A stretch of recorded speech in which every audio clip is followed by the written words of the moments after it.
Hi guys, welcome back to my channel. Welcome if you are new. My name is Heather. I'm a homeschooling mom of 3 kids, elementary, middle, and high school age. We are in our 12th year homeschooling this year.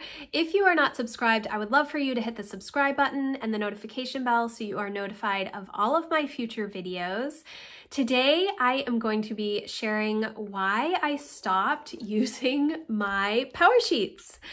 I have been using the PowerSheets for 7 years, 7 years, very successfully.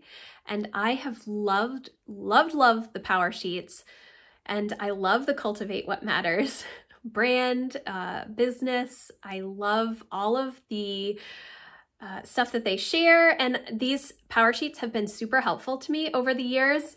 This year, it has not gone well. It has not gone well. And actually, I think that if you go back and watch any of my goals videos as I was doing my prep work for 2022 and some of my goals updates videos, you will see that I was really struggling. I have been struggling with goals this year. I think part of it might be just, personal reasons. Sometimes you go through seasons where you're not as productive, and partly because I have not been as motivated to use my PowerSheets.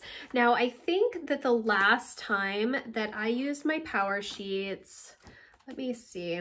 Yes, it was in May, and I was only partially doing the PowerSheets. I was just doing my tending list. I wasn't doing any of the prep work stuff. I don't use the calendar at all, and I haven't since they've included that. I have not done the prepare well section. I was just focusing on the tending list. And I honestly love the tending list. It is one of my favorite things. It's why I keep coming back to the PowerSheets. But I noticed that when I would get to the seasonal refresh, I was not able to refresh my goals or really filter them through the different areas that they want you to filter your goals through in the PowerSheets. So I just stopped using them. I talked to a couple of friends about it, and I think that part of it is because they're really narrowing the focus of how they want you to set up your goals. And I don't set up my goals through those cultivated life evaluation categories. I set up goals in my own categories, and then I just sort of check in with the cultivated life evaluation. But I felt like when this year they focused on those 8 areas of the cultivated life evaluation, it really put me in a box, and that was a struggle for me. So when it's not working, I stop using it, and that is totally okay. If you really like to set your goals through those 8 categories, I think that's great. But I needed some different categories. I needed a home category. I needed a homeschool category, because those are 2 really big areas of my life. Yes, so that was one of the reasons that I stopped using the PowerSheets. They also got rid of the mini action plans with the seasonal refresh, and I utilized those so much last year. Now, last year was actually the first year that they included those with the seasonal refresh, but it was something that I wish they had kept, because it really helped me focus and narrow down on what I wanted to work on in a 90-day period, because I really do look at my goals, not necessarily on a full year basis, but more on a quarterly basis. I do have overarching goals for the year, but then I really try to narrow down on the specific things that I want to work on within each quarter.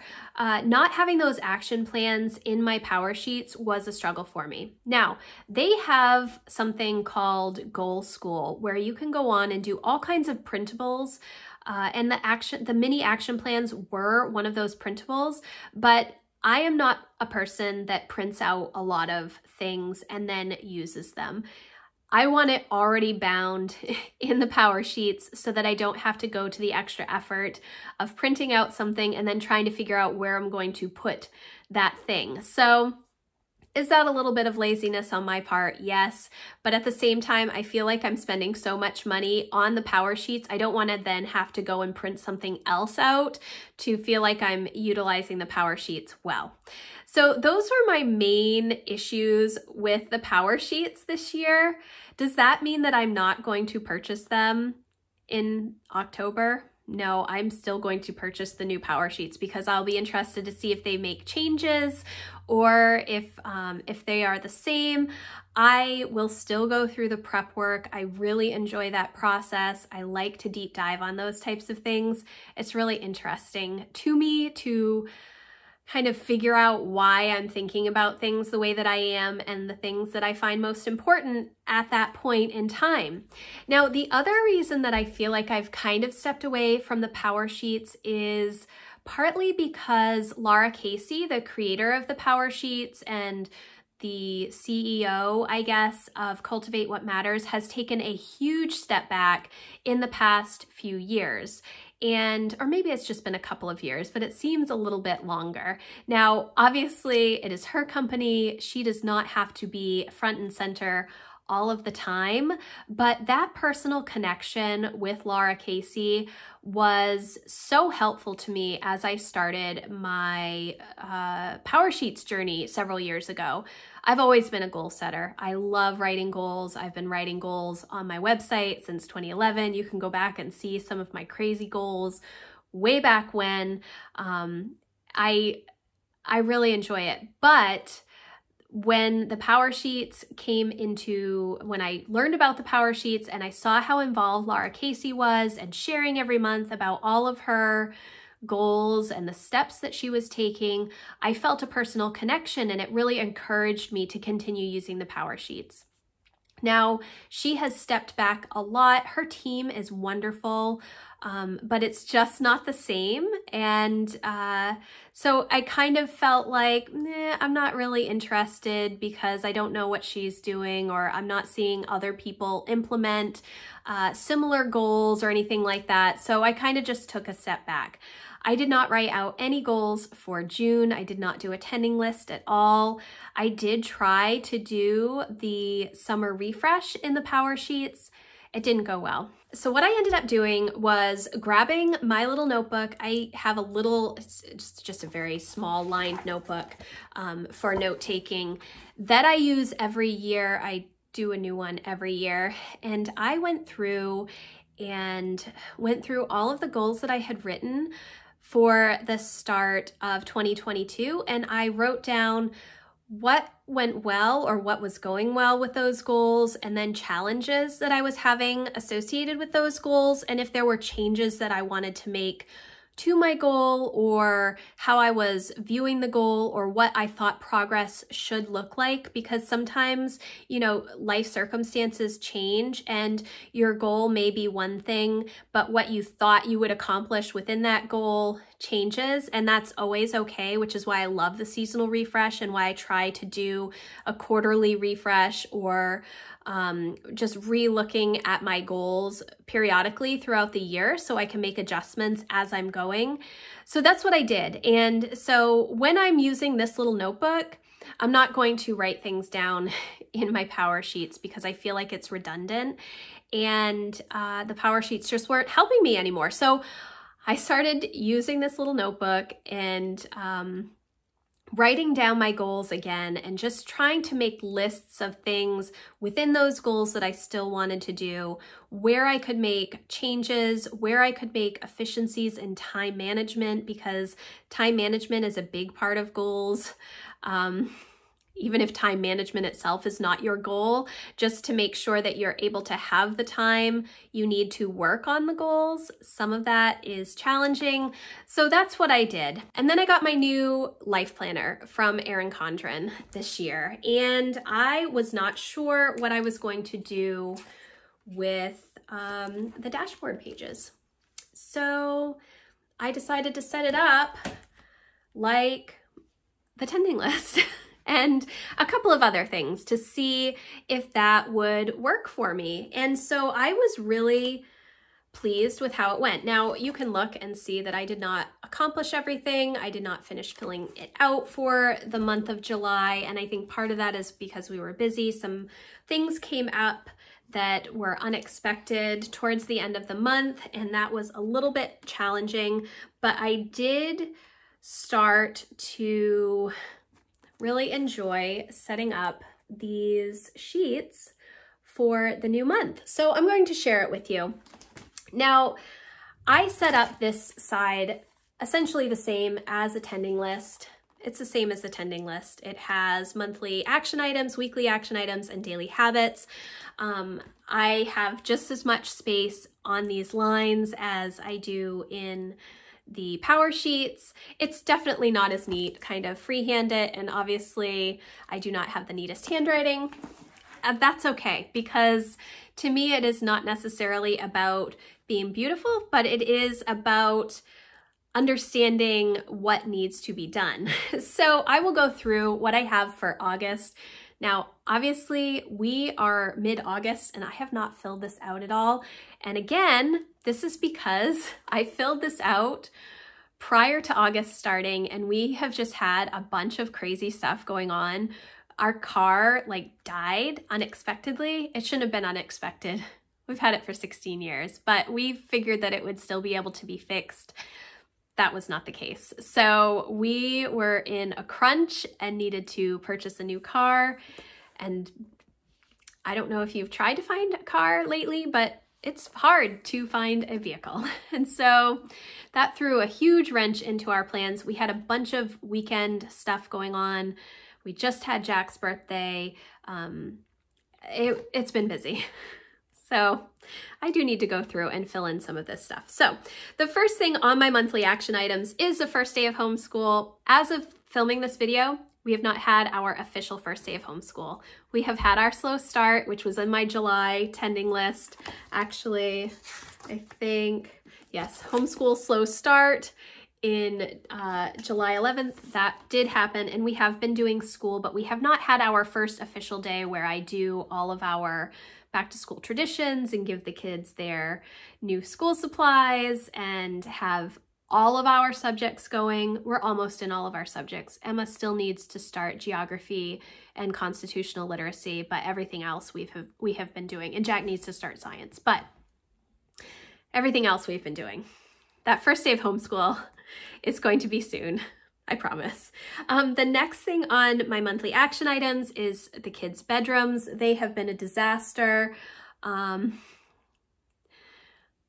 It's been a struggle since we moved into this house to get those situated, but Jack and Lucy's rooms are pretty much done. Emma's has a little bit more stuff that needs to be done, and then they will be clean and ready for the new year. We've been trying to go through toys. My older two don't really play with toys that much anymore, but Lucy obviously plays with toys still, but she is my child that holds on to everything, every single thing she wants to keep, and it's like it physically pains her to let go of stuff. So it's been something we've been working on. This weekend, we did work a lot on that, and I packed up a bunch of toys and put them in bins. I told her we were not getting rid of anything. We were just putting it in bins and putting it away. And if she wants something, she can ask me for it and I will get it out for her.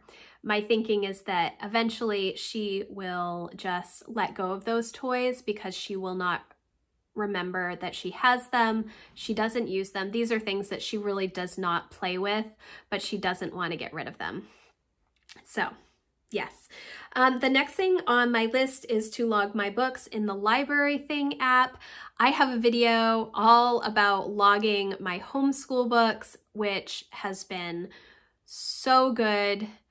I have not done my books yet. We have a lot of books in our house, and I've done the majority of the school books. I have not done the books that the kids have in their bedrooms, but all of our core level books from Sunlight have been logged, and most of our readers, I have, you know, early readers all the way through high school readers at this point. So lots of books. It is something that I'm hoping to work on. I don't know if it will actually happen in August or if it is going to be moved to September, just because I haven't had time. But it's super easy to do. You just, you have this app and it just scans the little code on the back of the book and logs it, and you can log it on different shelves.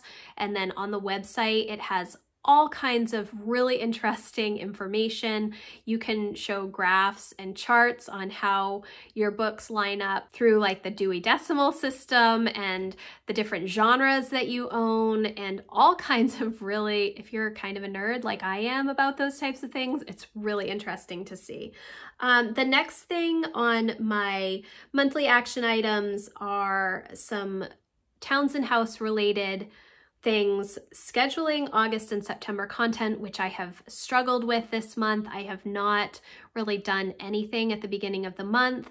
And you know, sometimes life happens and that is okay. I'm trying to get back ahead of things because I feel better when I have things done a little bit in advance. I have tons of ideas. I just haven't had time to sit down and write or to film videos. That's okay. We've been enjoying summer. We've had all kinds of stuff going on. It's okay.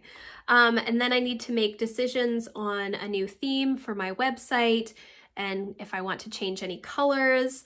And then I want to brainstorm content through the end of the year. I do have some theme ideas that I work in, typically monthly.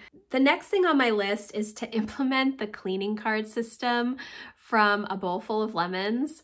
I talked about this, gosh, when did I get those cards? It might have been in January. It could have been last year, actually. I don't think it was. I think that it was like January, February, March, I purchased those cards.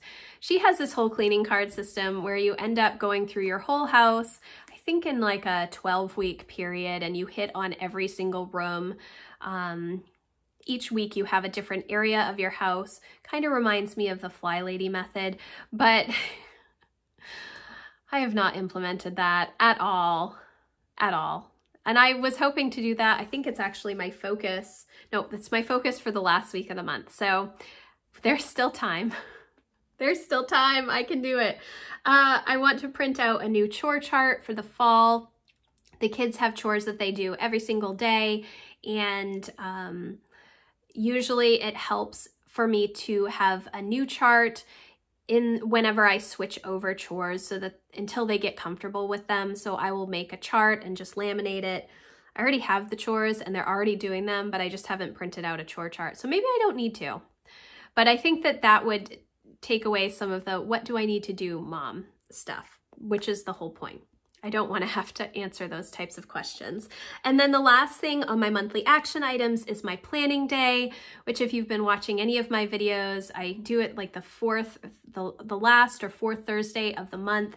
And that's when I prep all of my homeschool stuff and goal stuff and home stuff. All of that stuff is done on that day. So I know that I have this day where I'm focused on prepping homeschool materials, making sure I have everything I need for science experiments, making sure that I have a good handle on what the next month holds as far as our commitments outside of the home, if there are any big projects, all of that kind of stuff. I do that on that day. It helps keep things running. On the months that I don't have my planning day, on the day that I plan, the next month is a fly by the seat of your pants month, and I struggle. So it's better for me if I actually just do it than pushing it off. I do push it off quite a bit, unfortunately. So my weekly action items are homeschool planning, weekly planning, declutter, writing a newsletter for my email community, and then a family fun day. Now, homeschool planning and weekly planning are things that I do every week, every Sunday. It just helps my week run better. I try and do food prep. I try and do I plan out what we're doing for the week for homeschool and just making sure that everybody is on the same page as far as what needs to be done. And that kind of filters into my Monday morning meeting with the kids, where I lay out the expectations for the week and the kids get their lists, and Emma writes in her planner all of the things that she is responsible for, as well as any appointments and other stuff outside the house. Declutter is something that I've been trying to do weekly pretty much since January. I've been really trying to get through all of the stuff in my house We moved into the house a couple of years ago, right before everything happened, everything shut down in 2020.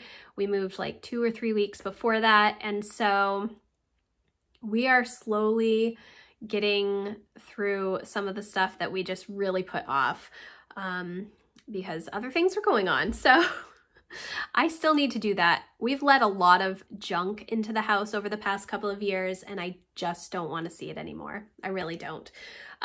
Family fun day. I've been trying to focus on having a day of the week where we can just do some fun things outside of the house and just get out and do some local things, like going to the coffee shop or going to Barnes & Noble, or we went back to school shopping a couple of weeks ago, which the kids really loved. And, you know, it doesn't have to be anything big, going out for ice cream, that kind of stuff. It's not like, it doesn't have to be a trip. It can be something very, very small, but things that my kids are enjoying.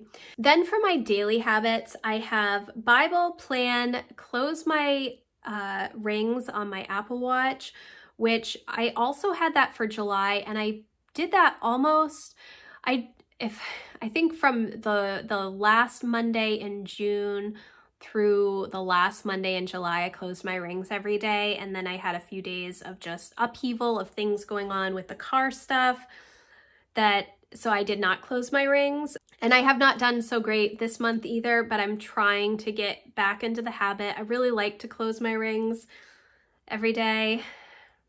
You know, it's the little things. When you see those little fireworks go off, it's a nice thing on the watch. I have Maine Homeschool Network check-in, which I do every morning, walk with the kids, and then journal.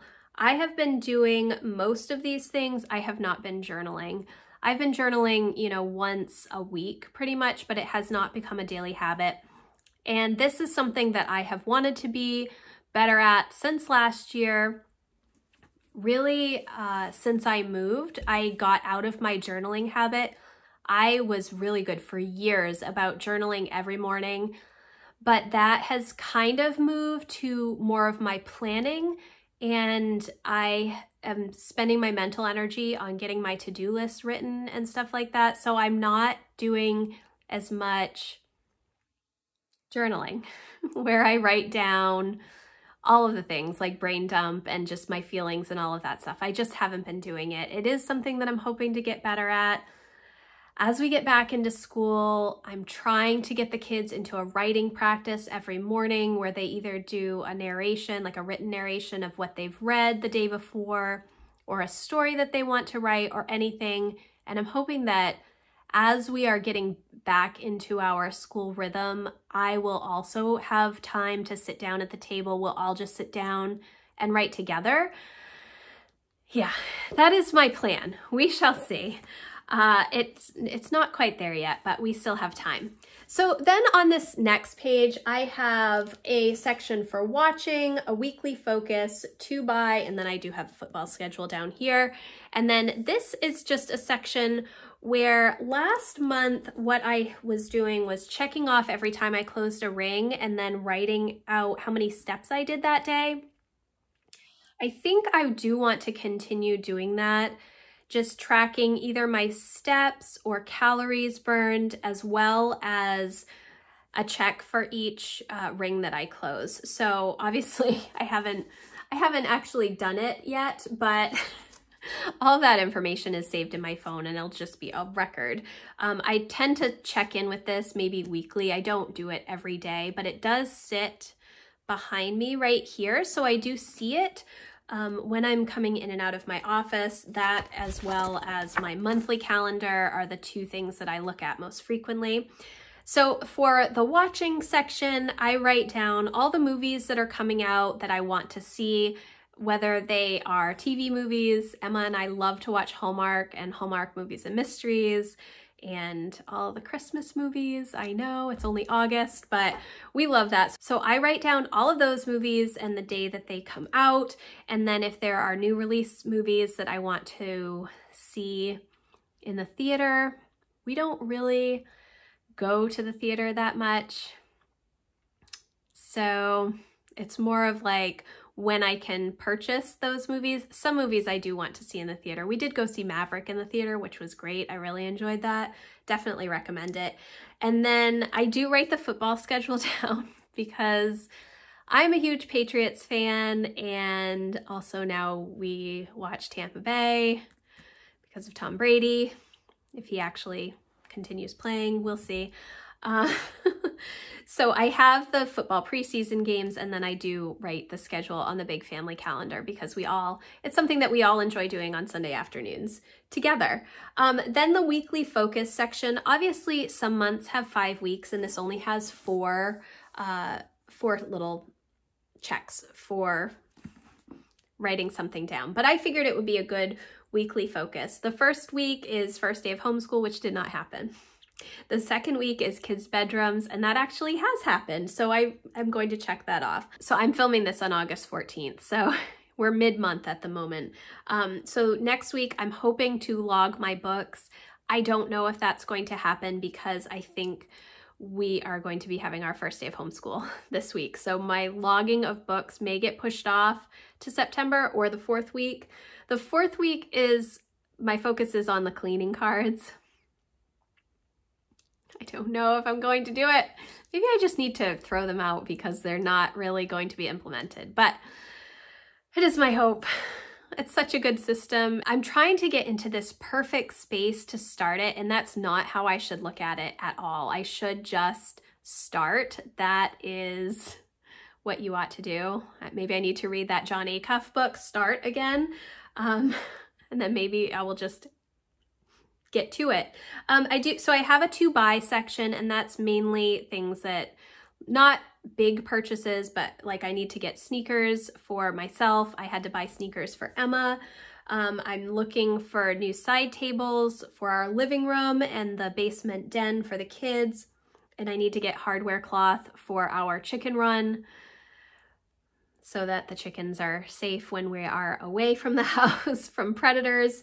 So I do have this little to buy section, which I think is good. And then, like I said, on the bottom, I'm just going to keep doing sort of like a health tracking, I think is what I'm going to do. So that is how I have set up my new dashboard pages in the life planner, which I haven't really used as much in the past. In the past, I've mainly used the line page for just like a brain dump, and then the other pages that are kind of open-ended, I haven't really used them for anything all that much.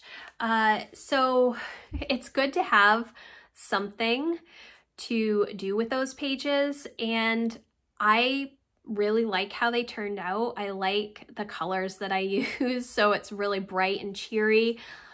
I don't know what I will end up doing next year for goal setting. Like I said, I will purchase the power sheets in the fall like I normally do, and I will have a full walkthrough. I will do all of the prep work with you like I have been doing the past couple of years. But whether or not I use it, or if I continue to use the dashboard pages in my life planner, I'm not sure. It'll be interesting to see where everything sort of lands towards the end of the year. But I did want to do a goals update with you because I had been doing goals videos every month for the past year and a half, I think, and not doing them was kind of bothering me because I really do enjoy sharing that information, and it does help keep me accountable a bit. But like I said, because I just stopped using the power sheets, there really wasn't anything to share. Yeah, so if you're struggling with the power sheets, I would love to hear what it is that you feel like you're struggling with within the power sheets, and maybe I can give you some tips on how to still continue goal setting even if you're not using the power sheets. If you use a life planner and do your goal setting in the life planner, similar to what I've done, I'd love to see that too. Leave me a comment and let me know how you do goal setting. But yes, I did want to just share all of this stuff with you. I hope you enjoyed it. If you did, please give it a thumbs up, and I will see you in the next video. Thanks, guys. Bye.